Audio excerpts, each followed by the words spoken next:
स्वागत है दोस्तों आप सभी का संकल्प के YouTube चैनल एडु संकल्प पे। मैं कुणाल बांसल एक बार फिर हाजिर हूं आपके सामने एक और वीडियो के साथ। दोस्तों आज हम नंबर सिस्टम टॉपिक में हमारा 6th लेक्चर डिस्कस करेंगे और आज के लेक्चर का जो टॉपिक है वो है रिमाइंडर्स। थोड़ा ट्रिकी अपना आज का टॉपिक होने वाला है, तो थोड़ा ध्यान से इस वीडियो को हमें देखना पड़ेगा।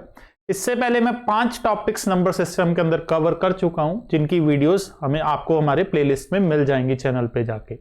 तो आइए दोस्तों शुरू करेंगे आज का अपना टॉपिक, जिसमें रिमाइंडर्स हम डिस्कस करने जा रहे हैं। तो सबसे पहले रिमाइंडर्स के बारे में अगर बात करें, रिमाइंडर्स है क्या, जब होता क्या है जी, जब भी हम डिवाइड करते हैं किसी वैल्यू को, तो डिवाइड करने पे जो एक्स्ट्रा वैल्यू बच जाती है, जो फर्दर डिवाइड नहीं हो सकती, उसे हम रिमाइंडर बोलते हैं। ठीक है, अब डिवाइड करने की इक्वेशन क्या है दोस्तों, divisor into quotient plus remainder is equal to dividend.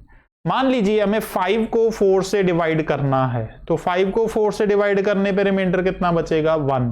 ठीक है, 6 को 4 से डिवाइड करने पे रिमाइंडर कितना बचेगा, 2।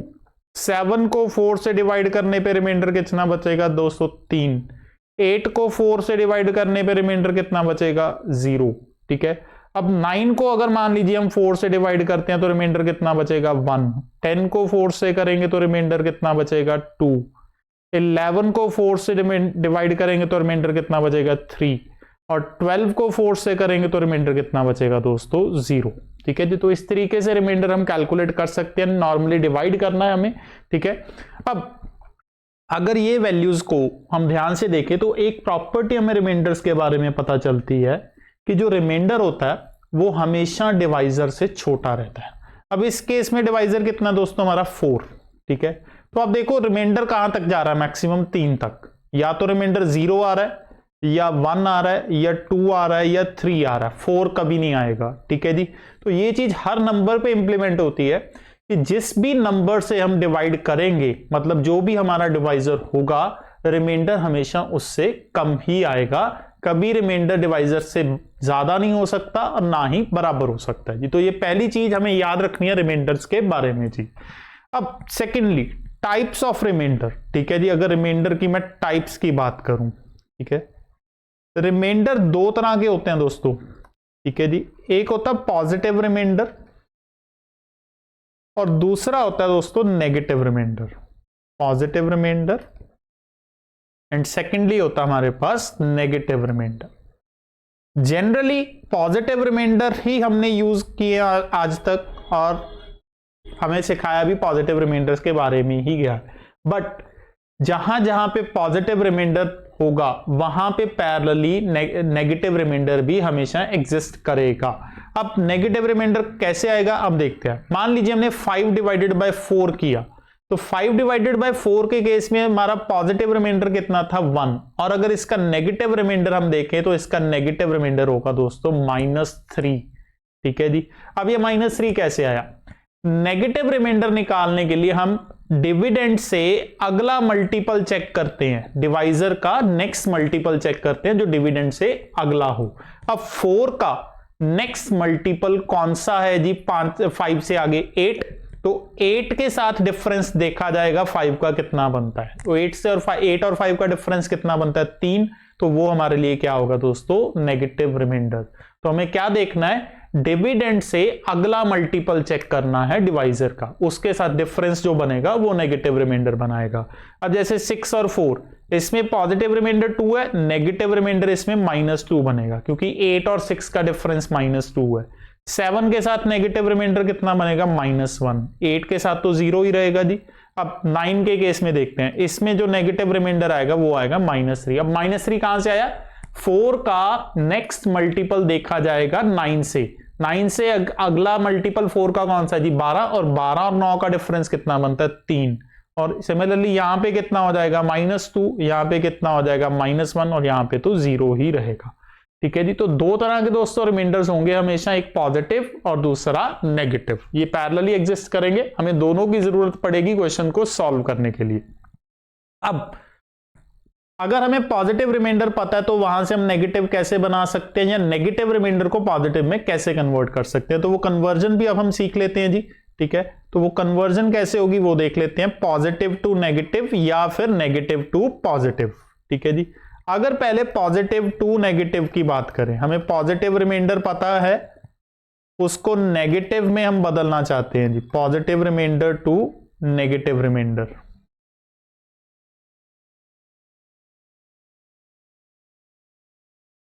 तो जैसे हमारे पास पॉजिटिव रिमाइंडर है, उसमें से डिवाइजर को माइनस कर दो, पॉजिटिव रिमाइंडर में से डिवाइजर को क्या कर दो, माइनस कर दीजिए, आपके पास नेगेटिव रिमाइंडर आ जाएगा। ठीक है जी। अब यहां पे देखिए पहले केस में हमारा पॉजिटिव रिमाइंडर कितना दोस्तों, 1, 1 में से अगर डिवाइजर कितना है 4, माइनस करेंगे तो नेगेटिव रिमाइंडर -3 आ गया। 2 हमारा सेकंड केस में पॉजिटिव रिमाइंडर है, उसमें से डिवाइजर 4 को माइनस किया तो नेगेटिव रिमाइंडर कितना आ गया, -2। 3 हमारा पॉजिटिव रिमाइंडर है, उसमें से डिवाइजर हमने 4 माइनस किया, 3 में से 4 माइनस किया तो नेगेटिव रिमाइंडर आ गया -1। तो बहुत सिंपल है कि पॉजिटिव रिमाइंडर में से डिवाइजर को माइनस कर दीजिए, वो बन जाएगा हमारा नेगेटिव रिमाइंडर। अब दूसरा केस, अगर हमें नेगेटिव रिमाइंडर पता हो और हमें उसको पॉजिटिव में कन्वर्ट करना है, नेगेटिव रिमाइंडर को पॉजिटिव रिमाइंडर में कन्वर्ट करना है, तो वो कैसे करेंगे जी, तो नेगेटिव रिमाइंडर को अगर हमें पॉजिटिव में बदलना है तो वो भी बहुत सिंपल है, नेगेटिव रिमाइंडर में डिवाइजर को प्लस कर दीजिए, नेगेटिव रिमाइंडर में डिवाइजर को प्लस कर दीजिए, वो आपका पॉजिटिव रिमाइंडर बन जाएगा। अब देखिए पहला केस जैसे यहां पे -3 था नेगेटिव रिमाइंडर, तो इसमें मैंने 4 को प्लस किया, डिवाइजर को -3 + 4, पॉजिटिव रिमाइंडर कितना बन गया, 1 बन गया। -2 दूसरे केस में -2 था, इसमें मैंने डिवाइजर 4 को प्लस किया, -2 + 4 2 बन गया जी हमारे पास पॉजिटिव रिमाइंडर। -1 नेगेटिव था, उसमें हमने डिवाइजर को प्लस किया, ये बन गया हमारे पास पॉजिटिव रिमाइंडर। तो ये तरीका है नेगेटिव रिमाइंडर को पॉजिटिव में बदलने का। तो दोस्तों अभी तक हमने 3-4 चीजें पढ़ी रिमाइंडर के बारे में। एक तो डिवीजन की इक्वेशन, सेकेंडली हमने ये पढ़ा कि जो रिमाइंडर होता है वो हमेशा डिवाइजर से छोटा ही होना चाहिए। तीसरा हमने पढ़ा पॉजिटिव रिमाइंडर और नेगेटिव रिमाइंडर के बारे में और इनको कन्वर्ट कैसे करते हैं एक दूसरे में जी। तो आइए बढ़ते हैं जी आगे चलते हैं जी। क्या कह रहा है, अब हमें क्वेश्चंस पूछे जाएंगे, फाइंड द रिमाइंडर। हमें वैल्यूज गिवन होंगी, डिविडेंड और डिवाइजर दोनों गिवन होंगे और हमें बताना है कि रिमाइंडर कितना होगा। अब जैसे कि ये हमारे पास क्वेश्चन है 1956 इंटू 1955 इंटू 1954/19, इसका हमें क्या निकालना है जी, रिमाइंडर निकालना है। तो यहां पे एक कॉन्सेप्ट होता है जी रिमाइंडर का, वो क्या बोलता है कि इन जो डिवाइजर है इसको हम इंडिविजुअल टर्म्स के तौर पे ट्रीट करके डिवाइड करेंगे। मतलब 1956 को 19 से इंडिविजुअली डिवाइड करेंगे और 1955 को भी और 1954 को भी इंडिविजुअली डिवाइड करके इनके रिमाइंडर्स निकाले जाएंगे। ठीक है जी। तो अब 1956 को अगर मैं इंडिविजुअली 19 से डिवाइड करूंगा तो मेरा रिमाइंडर बचेगा दोस्तों 18। ठीक है जी। सिमिलरली अगर मैं 1955 को 19 से डिवाइड करूंगा तो मेरा इंडिविजुअली रिमाइंडर कितना बचेगा, 17, और 1954 के केस में कितना बचेगा, 16। ठीक है जी। तो ये मेरे रिमाइंडर्स आ गए दोस्तों इनको डिवाइड करने पे इंडिविजुअली। अब नेक्स्ट स्टेप में हमें क्या करना है, अब देखो हमारे पास वो बहुत बड़ी वैल्यूज थी, उसकी बजाय अब हमारे पास 2 डिजिट नंबर्स आ चुके हैं रिमाइंडर्स। अब हम क्या कर सकते हैं, इन तीनों को आपस में मल्टीप्लाई कर सकते हैं, 18 इंटू 17 इंटू 16, और जो वैल्यू आएगी उसको 19 से डिवाइड करके एक सिंगल जो रिमाइंडर है वो हमें पता चल सकता है। और या फिर इसको और छोटा कर सकते हैं वैल्यूज को, किसमें, नेगेटिव में कन्वर्ट करके। ठीक है जी।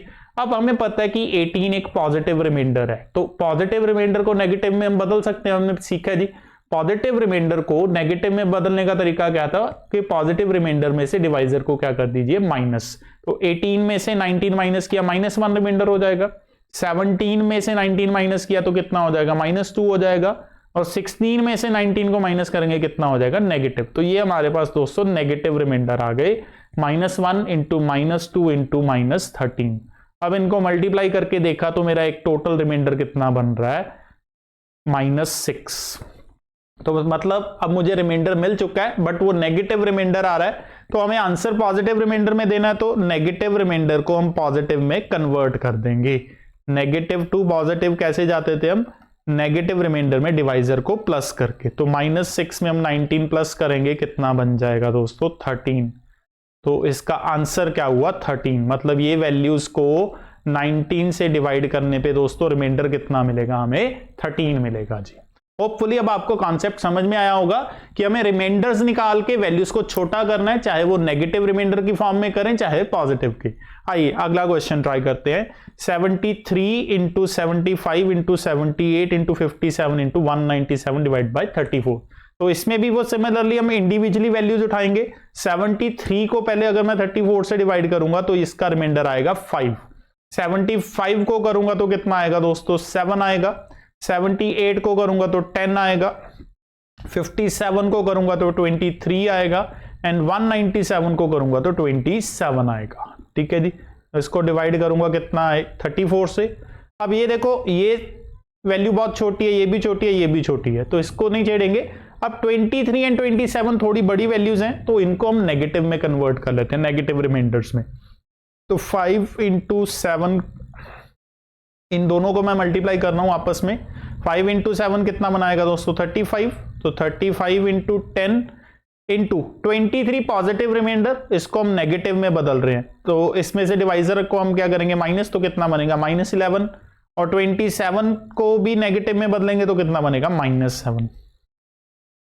हमारे पास ये सिचुएशन अब। ठीक है जी, तो अब देखो 35 को 34 से अगर फर्दर डिवाइड करेंगे तो कितना रिमाइंडर बनाएगा, 1 बनाएगा। 10 को एज इट इज रखा, -11 इंटू -7 कितना बना देगा दोस्तों, 77। अब ये सिचुएशन है मेरे पास। अब इसको डिवाइड करेंगे, अगर 77 को फर्दर 34 से डिवाइड करेंगे तो इसका और रिमाइंडर बन जाएगा, 1 तो खत्म हो जाएगा, 1 इंटू 10 10 हो जाएगा जी। 77 को 34 पे डिवाइड करने पे हमें मिलेगा 9 रिमाइंडर, तो ये बन जाएगा 90/34 और 90/34 का रिमाइंडर दोस्तों कितना बनता है, 22 बनता है। 22 बनेगा। तो ये हमारा आंसर है। तो यही हमारा कॉन्सेप्ट है कि हमने रिमाइंडर से रिमाइंडर फर्दर निकालते जाना है, और अगर कोई वैल्यू बड़ी बन रही हो तो उसको नेगेटिव में कन्वर्ट करके भी हम रिमाइंडर्स निकाल सकते हैं जी। आइए नेक्स्ट क्वेश्चन देखते हैं। फाइंड द रिमाइंडर ऑफ 2 की पावर 40/3। अब देखो दोस्तों, यहां पे जो वैल्यू है वो पावर्स की फॉर्म में आ गई। इस तरह के क्वेश्चन नॉर्मली पूछे जाते हैं एग्जाम्स के अंदर, तो हमें कॉन्सेप्ट क्या याद रखना अब इस तरह के क्वेश्चंस के लिए। कॉन्सेप्ट हमें ये याद रखना है दोस्तों कि यहां पे जो रिमाइंडर है वो हमें 1 या -1 चाहिए हमेशा। यहां पे हम रिमाइंडर क्या बनाएंगे, 1 और -1, ये हमेशा याद रखें, क्योंकि 1 की पावर जितनी मर्जी हो और -1 की पावर जितनी मर्जी हो, आंसर हमें 1 या -1 की फॉर्म में ही मिलना है। तो हमेशा इसको कन्वर्ट करने की हम कोशिश करेंगे 1 और -1 की फॉर्म में। अब देखिए क्वेश्चन पे आते हैं जी। क्वेश्चन क्या बोलता है, 2 की पावर 40 डिवाइड बाई 3। अगर फिलहाल पावर को हम भूल जाएं, ठीक है, सिंपली देखें 2 को 3 से डिवाइड करें, 2 को 3 से डिवाइड करने पे रिमाइंडर कितना मिलेगा हमें, -1। ठीक है जी, रिमाइंडर कितना मिलेगा, -1, क्योंकि 2 3 से डिवाइड तो होगा नहीं, तो 2 3 से डिवाइड नहीं होगा तो 2 ही रिमाइंडर बचेगा। पर इसका नेगेटिव रिमाइंडर अगर हम देखें तो 3 से इसका डिफरेंस कितना बनता, -1, तो -1 रिमाइंडर आएगा। और इसकी पावर अब कितनी है हमारे पास, 40 है। तो अब हमारे पास क्या बन गया, -1 की पावर 40/3। और -1 को अगर हम 40 टाइम्स मल्टीप्लाई करेंगे तो वो +1 हो जाएगा, तो 1/3 बचा। तो 1/3 मीन्स रिमाइंडर कितना हुआ दोस्तों हमारे लिए, 1 हो गया जी। तो ये सिंपल लॉजिक हमने हमेशा लगाना है कि हमें रिमाइंडर कितना बनाने की कोशिश करनी है दोस्तों, 1 या -1 बनाने की कोशिश करनी है जी। आइए नेक्स्ट क्वेश्चन देखते हैं। हाँ जी, नेक्स्ट क्वेश्चन क्या बोलता है, फाइंड द रिमाइंडर ऑफ 2 की power 41 divide by 3। Similar question है। अब जी सबसे पहले हमें क्या करना है दोस्तों, स्टेप, हमें रिमाइंडर को 1 या -1 की फॉर्म में लेके जाना है। तो 2 को अगर सिंपली हम डिवाइड करें, पावर को फिलहाल हम भूल जाते हैं, 2 को 3 से डिवाइड करने पे हमें रिमाइंडर कितना दिख रहा है, -1 दिख रहा है जी। तो ये -1 आएगा, यहाँ पे -1 की पावर कितनी होगी जी, ये 41/3। -1 को अब 41 टाइम्स मल्टीप्लाई करने पे कितना मिलेगा आंसर, -1। तो -1/3 बचेगा और रिमाइंडर यहां से कितना बन गया दोस्तों हमारे लिए, 2, क्योंकि -1 क्या है, नेगेटिव रिमाइंडर है। नेगेटिव रिमाइंडर को हमने किस में कन्वर्ट करना है, पॉजिटिव रिमाइंडर में। तो नेगेटिव को पॉजिटिव में कन्वर्ट करने का तरीका क्या है कि उसमें हम डिवाइजर को प्लस कर दें। तो -1 + 3 करेंगे, कितना मिलेगा जी हमें, 2 आंसर मिलेगा। आइए नेक्स्ट क्वेश्चन ट्राई करते हैं। फाइंड द रिमाइंडर ऑफ 16 की पावर 70 डिवाइड बाय 7। ठीक है, अब यहां पे भी हमें कोशिश क्या करनी है दोस्तों, 1 या -1 बनाने की। फिलहाल हम पावर को अगर स्किप करें, 16 को अगर मैं डायरेक्टली 7 से डिवाइड करूंगा तो रिमाइंडर कितना बचेगा, 2। तो ये मेरे पास सिचुएशन है 2 की पावर 70 बाय 7। तो सिंपली अगर पहले डिवाइड हो रहा तो उसी के अकॉर्डिंग मैंने रिमाइंडर निकाल लिया, 2 की पावर 70 बाय 7। अब 1 या -1 कैसे बनाया जाए रिमाइंडर। ठीक है जी, अब देखो हमारे पास 2 कितने टाइम्स है दोस्तों, 70 टाइम्स है। ठीक है जी, 2 कितनी बार आ रहा है, 70 टाइम्स। तो 1 या -1 रिमाइंडर हमें बनाने की कोशिश करनी है। तो देखते हैं अगर 2 की पावर 1 2 लेके चलते तो 2 ही बनेगा, और 2 को 7 से अगर मैं डिवाइड करूंगा तो 1 या -1 नहीं बनेगा। सिमिलरली अगर 2 की पावर 2 चेक करें तो 4 बनेगा, और 4 को 7 से डिवाइड करने पे 1 या -1 फिर भी नहीं बनेगा रिमाइंडर। अगर 2 की पावर 3 लेके चले कितना होगा दोस्तों, 8 होगा, और 8 को अगर मैं 7 से डिवाइड करूंगा तो मेरा रिमाइंडर कितना बनेगा, 1 बनेगा। 8 को 7 से डिवाइड करूंगा तो रिमाइंडर कितना बनेगा दोस्तों, 1 बनेगा। मतलब आउट ऑफ 70 पावर्स 2 की, अगर 2 की 3 पावर्स को हम अलग कर ले तो उससे रिमाइंडर 1 बनाया जा सकता है। तो अब यही स्टेप हम देखेंगे। आउट ऑफ 70 कितनी पावर्स मेरे को चाहिए 1 बनाने के लिए, 3। तो 3 पावर्स को मैंने अलग से किया, और बाकी जो पावर्स बची सारी पावर्स हमें लेके चलनी है, वो बाहर लेके चलेंगे। तो यहां पे कितना आ जाएगा, 23। 3 इंटू 23 कितना होता है दोस्तों, 69। ठीक है जी, इन दोनों को मल्टीप्लाई करने पे कितना बन रहा है, 69। फिर भी एक पावर एक्स्ट्रा बची है जी, तो उसको हम अलग से लिख लेंगे।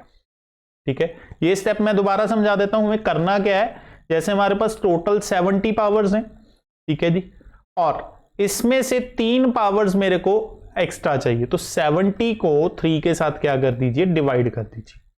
तो 70 को 3 से डिवाइड किया, 23 इंटू 3 कितना हो जाएगा, 69, और 1 कितना बचेगा, रिमाइंडर।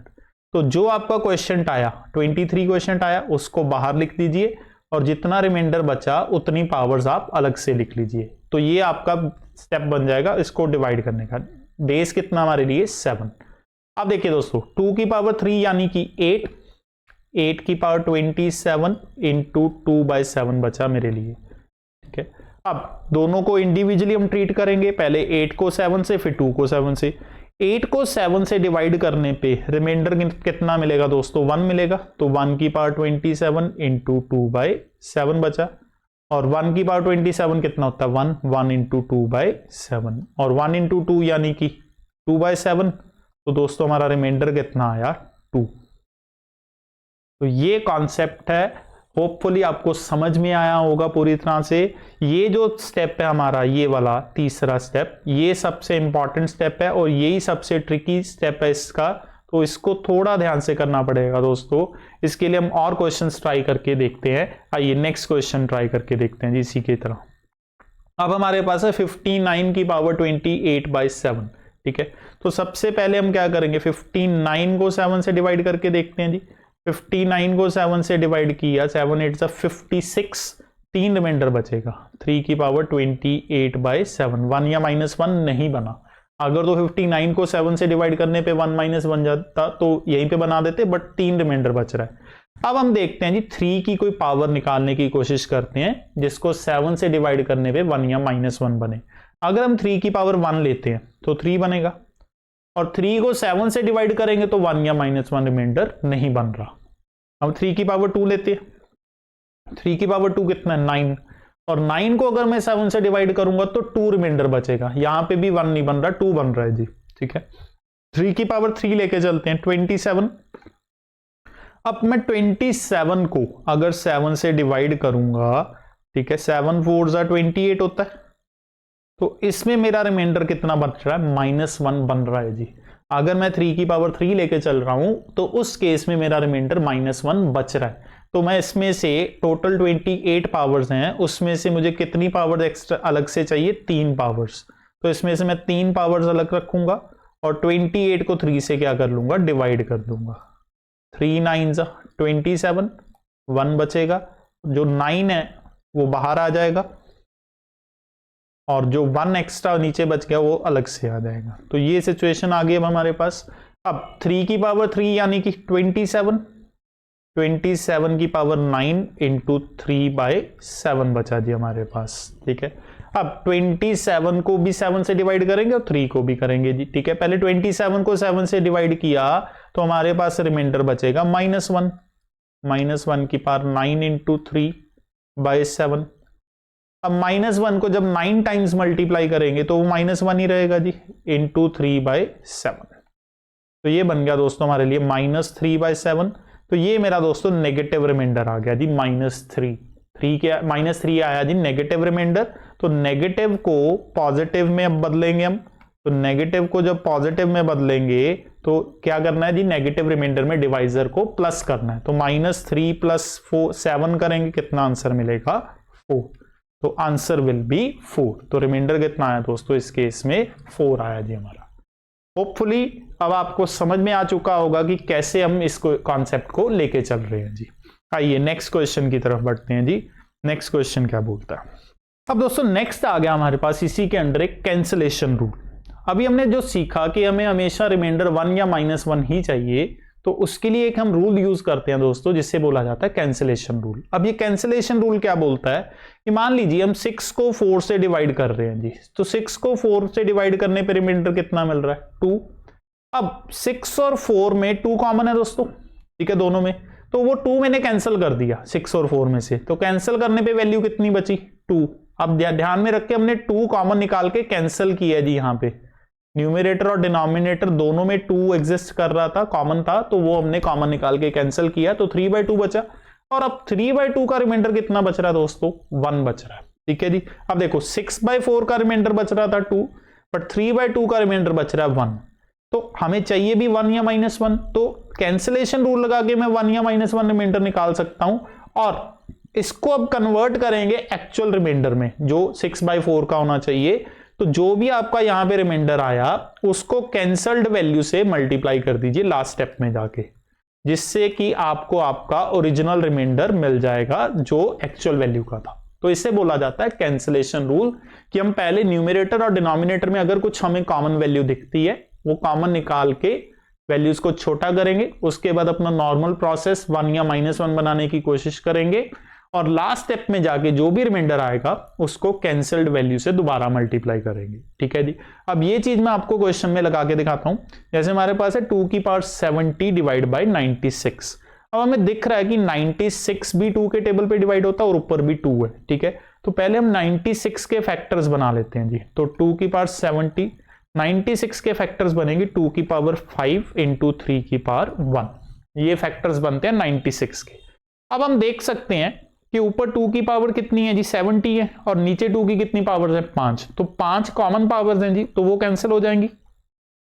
तो कितनी पावर्स बचेंगी ऊपर 65। अब याद रहे कि हमने 2 की पावर 5 को कैंसिल आउट किया है, तो इस वैल्यू से लास्ट स्टेप में जाके हम मल्टीप्लाई करेंगे। ठीक है, अब मेरे पास क्वेश्चन क्या बचा है 2 की पावर 65/3 कैंसिल करने के बाद ये वैल्यू मेरे पास बच रही है।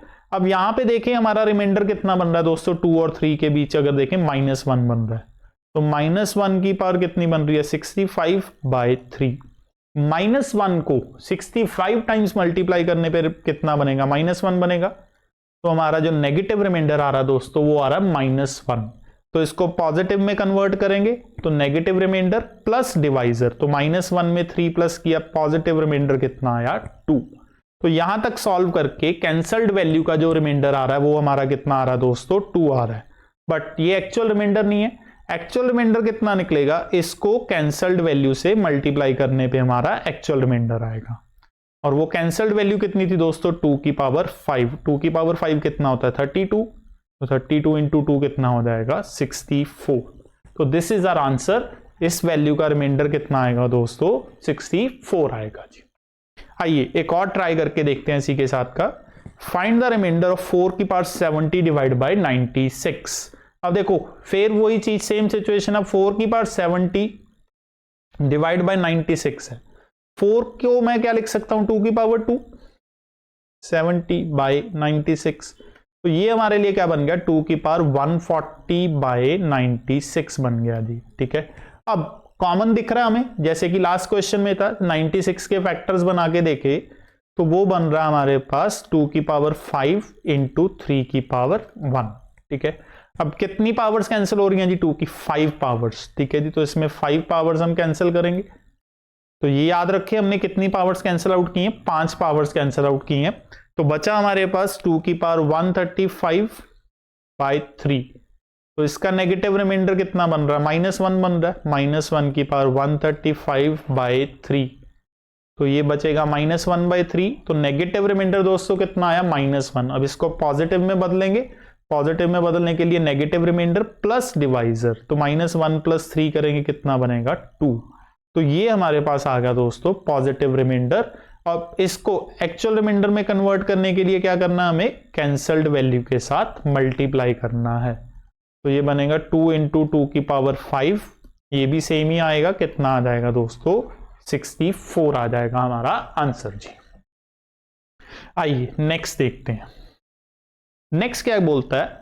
व्हेन कंडीशन है इफ a की power p-1 is divided by p, then remainder is 1, where p should be a prime number and a and p should be co-prime। ठीक है जी। अगर a की पावर p-1 को p से divide करेंगे तो उसका रिमाइंडर हमेशा कितना मिलेगा? 1 मिलेगा। बट कंडीशन क्या है? जो p है, मतलब जो डिनोमिनेटर है, वो प्राइम होना चाहिए, ठीक है। और a और p को प्राइम यानी कि a और p में कॉमन कुछ नहीं होना चाहिए। और यहां पे पावर कितनी होनी चाहिए दोस्तों? p-1, मतलब जितना डिनोमिनेटर उससे एक कम, ठीक है।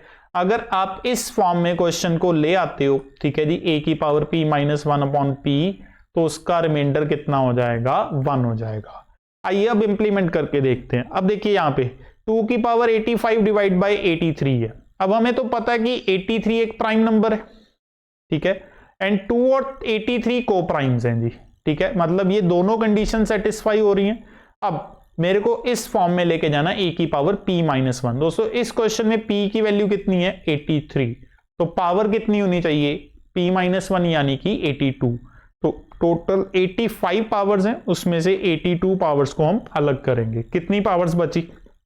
3 पावर्स बच गई, उसको अलग से लिख लेंगे, डिवाइड बाय 83, ठीक है। ये सिचुएशन हो गई। अब देखो ये वाली सिचुएशन किस फॉर्म में आ गई जी? a की पावर p-1 की फॉर्म में आ गया। a की पावर p-1 की फॉर्म में आ गया, क्योंकि p कितना था? 83। तो इस हिस्से का जो रिमाइंडर है दोस्तों वो कितना हो जाएगा? 1 हो जाएगा।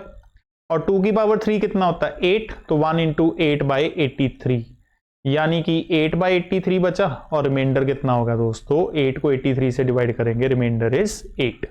बहुत आसान कर देता है ये क्वेश्चंस को कि हमें किस फॉर्म में क्वेश्चन चाहिए। a की पावर p-1/p, और p प्राइम होना चाहिए एंड a एंड p क्या होने चाहिए? को प्राइम। आइए एक और ट्राई करके देखते हैं। 2 की पावर 106 डिवाइडेड बाय 53। अब हमें यहां पे पता है कि 53 प्राइम नंबर है जी, ठीक है। और 2 एंड 53 क्या है? को प्राइम, यानी कि p की वैल्यू हमें मिल चुकी है 53। तो पावर कितनी होनी चाहिए दोस्तों? p-1 यानी कि 52। तो 2 की कितनी पावर्स लेके चलेंगे हम? 52 पावर्स। और बाहर अब टोटल 106 पावर्स हैं, तो बाहर इसका मैंने 2 कर दिया, तो 52 × 2 104 हो जाएगा। बचा कितना जी? एक्स्ट्रा 2 पावर्स और बचती हैं, उसको अलग से लिख लेंगे, डिवाइड बाय 53 कर देंगे, ठीक है। अब पहला पार्ट तो a की पावर p-1 की फॉर्म में आ गया जी। ये वाला जो हिस्सा है अपना वो a की पावर p-1 हो गया, तो इसका रिमाइंडर तो हो गया 1। तो 1 का स्क्वायर करेंगे, 1 ही रहेगा जी। इंटू 2 का स्क्वायर कितना होता है? 4/53। तो 1 × 4/53 बनेगा दोस्तों। तो रिमाइंडर कितना हुआ हमारे लिए? 4। आइए एक और ट्राई करके देखते हैं।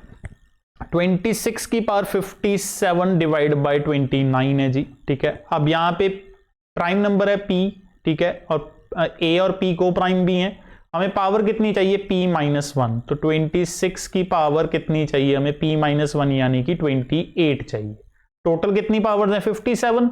तो 57 पावर्स कंप्लीट करने के लिए यहाँ पे क्या आ जाएगा? स्क्वायर। 28 × 2 कितना होता है? 56। ये चीज मैंने आपको पहले भी समझाई है, पावर्स को कैसे हम ब्रेक करते हैं। 57 में से मुझे अलग कितनी पावर चाहिए थी? 28। तो डिवाइड करेंगे 56, एक एक्स्ट्रा बचेगा, उसको अलग से लिख लेंगे। तो 26 की पावर 1 बचा, डिवाइड बाय 29, ठीक है। अब ये जो पहला पार्ट है, पहला पार्ट तो a की पावर p-1 हो गया जी, और इसका रिमाइंडर कितना होता है? 1।